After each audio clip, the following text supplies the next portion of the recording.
Hi guys! Magandang araw po. Gagawa po tayo ngayon ng sando ng bata. Punta po ako sa Platero, bumili po ako ng tela. Ito, dun sa binili ko, 5 kilos, pero tumimbang lang po ako ng 3/4. Pure cotton po ito, at saka hindi siya masyadong white. Off-white po ito, pero pwede na po itong gawing sando sa mga bata. Kasi papatungan lang naman po ito ng uniform nila. O yan, ngayon, gumawa ako ng pattern guys na pang 7 years old. Ito po yung back niya at ito po yung kanyang front. Yan. Ngayon, yung nagtatanong kung paano, sukatan nyo lang po muna yung katawan ng anak nyo. Tapos, kumuha kayo ng ganito, pattern o papel. Tapos, yung pong neck niya, 2 inches and a half lang po. Kasi ipopold po natin ito papasok. 2 inches and a half, bumaba po kayo dito ng 5 inches. Tapos, dito po sa kilikili, pag sando po, mula dito sa shoulder, bumaba kayo ng 10. Pang 7 years old po yun. Ngayon, ito pong padron na to, gagawin ko pong 4 na size. Kasi, ito na rin po yung body niya. Pagdating po dito sa side, plus 1 inch. Pagdating po dito sa baba, plus 3 inches. Tapos guys, ang neck natin, wag na po nating galawin. Kasi ito, hanggang 10 years old lang naman yung sando na ito. Kasi pagka po mas malaki sa 10 years old, small na po bali yun. Kasi yung sando po, dapat naglalaro sa katawan ng bata. O yun guys, 3/4 itong tinimbang ko. Umapatak lang po ito ng 75 pesos. Tingnan po natin kung ilang sando ang magagawa. Tapos guys, ito yung mga nanay na wala pong aging. Manahi po kayo ng ganito, hindi nyo po kailangan ng aging. Yan, papakita ko po sa inyo kung paano natin tahiin nang wala pong aging. Tara guys! O ito guys, puputulin ko muna yung para dito sa pattern na to. Ang width nga po pala nito guys ay 60. Tsaka po itong telang to ay bilog. Wala po siyang, hindi po siya yung katulad na ibang tela na naka-spread siya.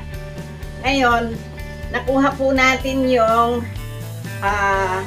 small. Yan. Ngayon dito, magdadagdag tayo dito ng 3 inches. O, ito guys. Bali, ang kinukuha natin ngayon ay medium. O, medium na yung nakuha natin. Ngayon guys, nakuha natin yung medium. Hanggang large lang pala ito aabutin guys. Ngayon yung large, ilapat nyo uli ito. Dito guys, ang dinagdag natin doon ay 3 inches kasi medium siya. Dito ngayon, magdadagdag na po tayo ng 6 inches. Yan.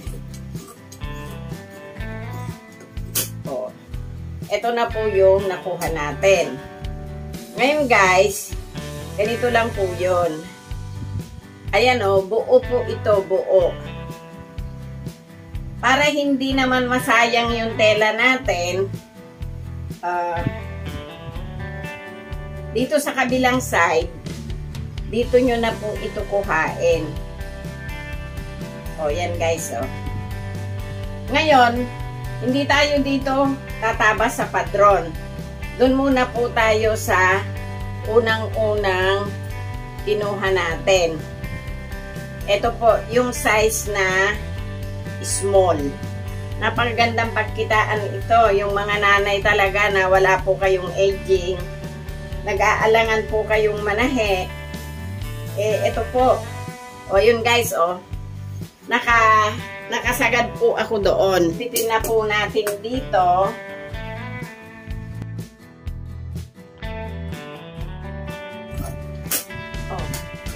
Ngayon guys, ito kasi malapad, Ang kinuha muna natin, yung front. Bali, makukuha pa rin po natin dito yung yung back.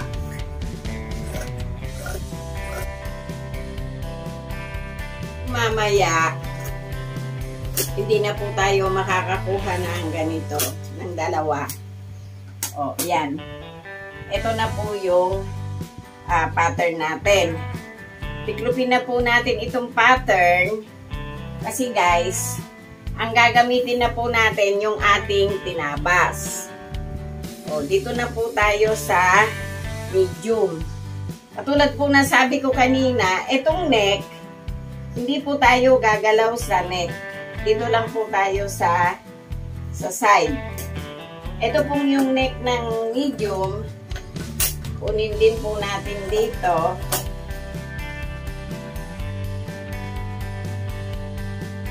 Nakuha natin yung medium. Ayun guys. Kunin natin yung medium na front.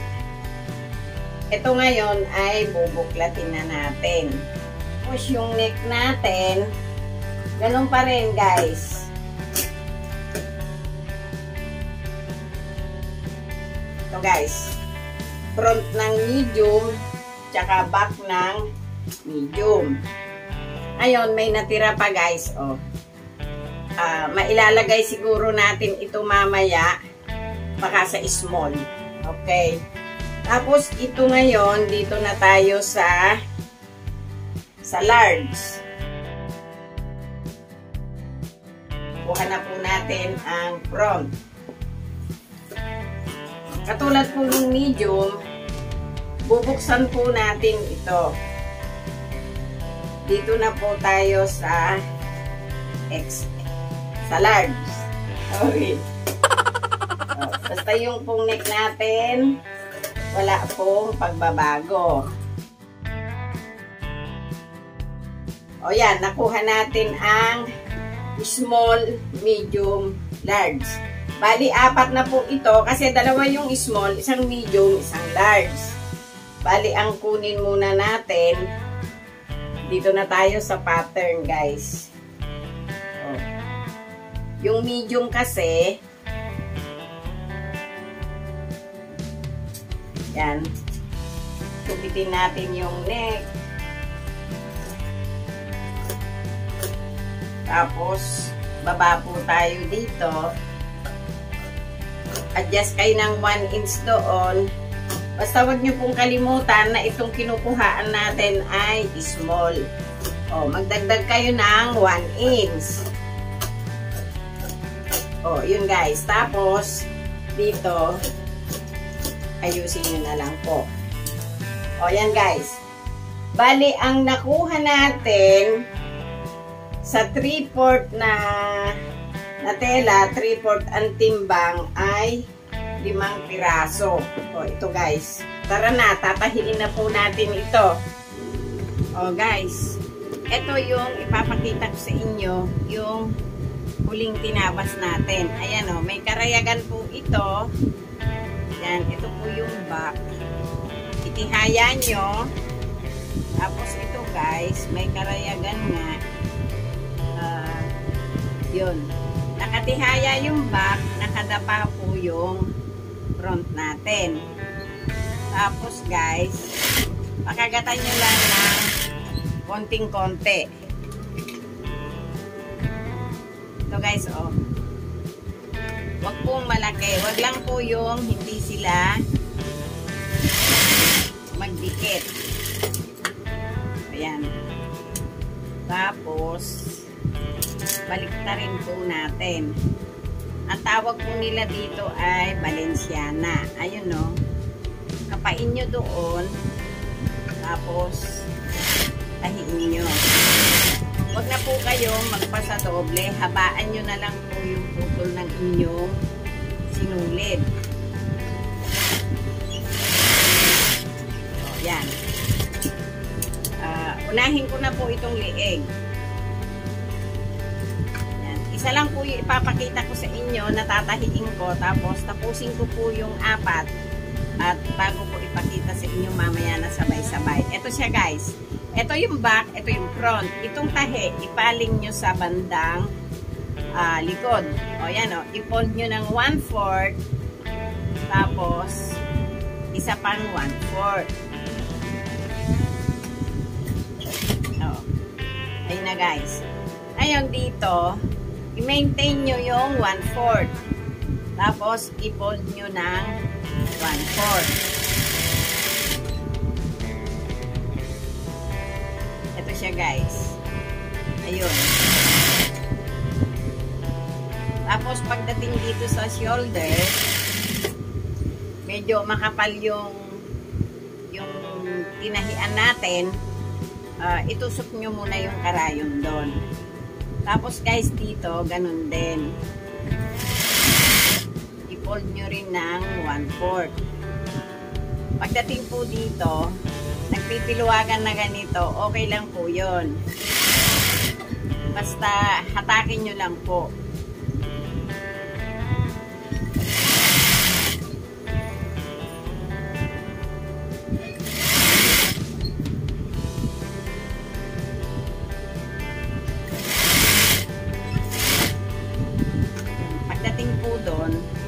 Pwede nyo ilabas dito yung inyong karayom.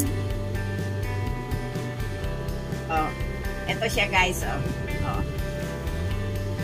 Ito kasi, pagka hinila nyo, ayan oh, umaplat na po siya. Kung ano naman, ikis-kis nyo ng konti, yan.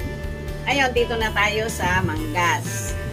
Ito pong manggas, ganun din. I-fold nyo ng 1/4. Yan. Tapos, hanggang dito guys. Itawid nyo po dito.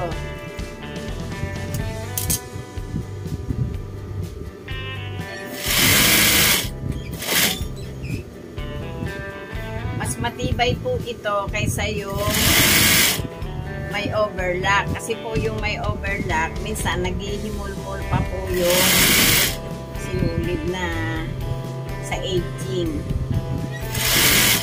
Maganda lang po yun kung nakatago yung ino-overlock nyo. Oh, siya guys. Oh, yan. Dito tayo sa kabila.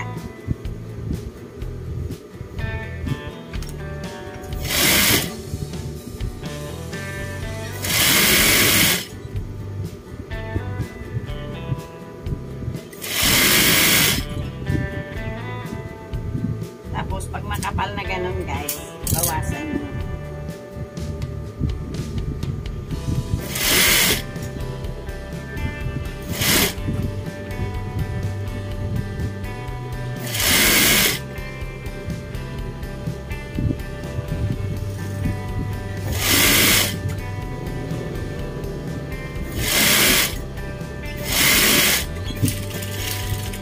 Oh, tapos na po yung kilikili at saka po yung lieg. O, ayan guys, o. Ito na yung binanport natin. Ngayon, pagdapain nyo silang dalawa. Ito yung wrong side at ito yung right side. O. Pagdikitin nyo yung parehong ilalim. Yan. Ibabalensya na po natin uli ito. Guys,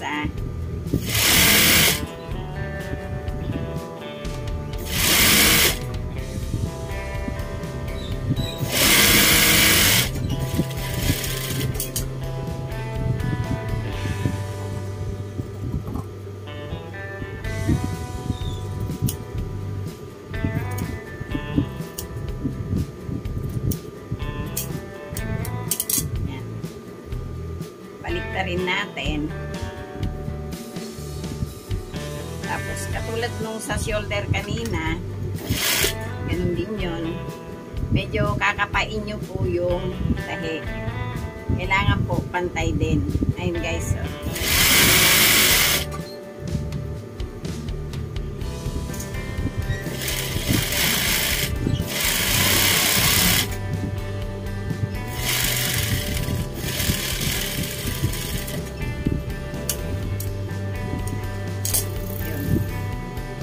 Balik kayo uli dito sa right side. Pagdikitin nyo ulit yung dalawang kilikili. Wrong side yun guys, yung magkadikit.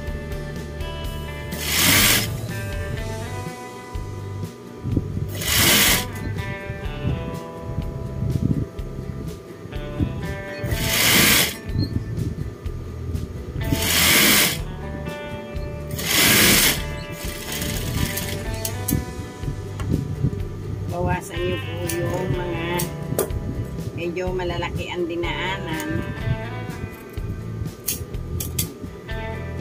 Tapos balik na rin natin ulit.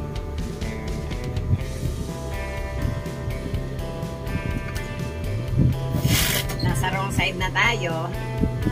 Yan.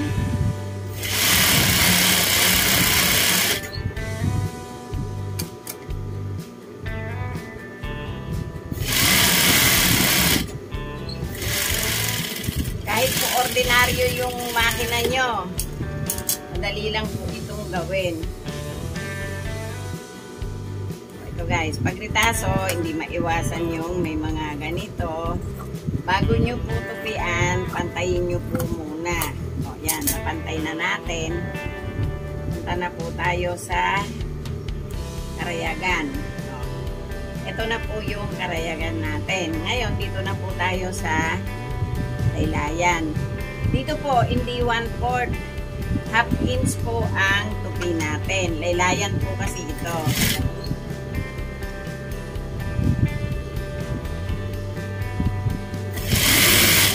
Yan. Pag nagtupi po kayo sa laylayan, i-format nyo muna yung half inch, tapos ilahin nyo po yung ilalim. Para po hindi pilipit yung laylayan ninyo.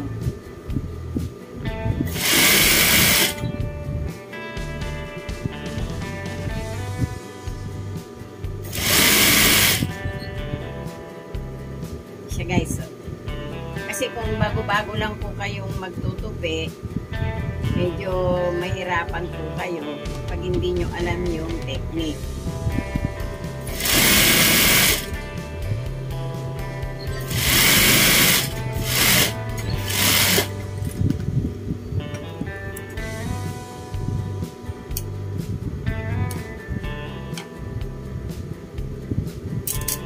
O, yan guys, oh.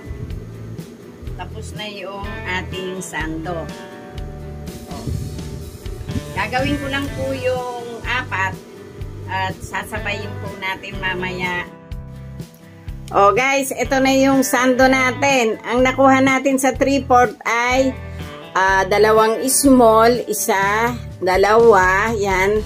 Tapos guys, 2 medium, 1, 2, at 1 large. O, yan guys. Sana nagkaroon kayo ng ideya dito sa ginawa ko ngayon. At huwag nyo pong kalimutang mag-subscribe, mag-like, at mag-share. At salamat po sa mga nanonood ng aking binablog. Thank you po sa inyong lahat. Thank you!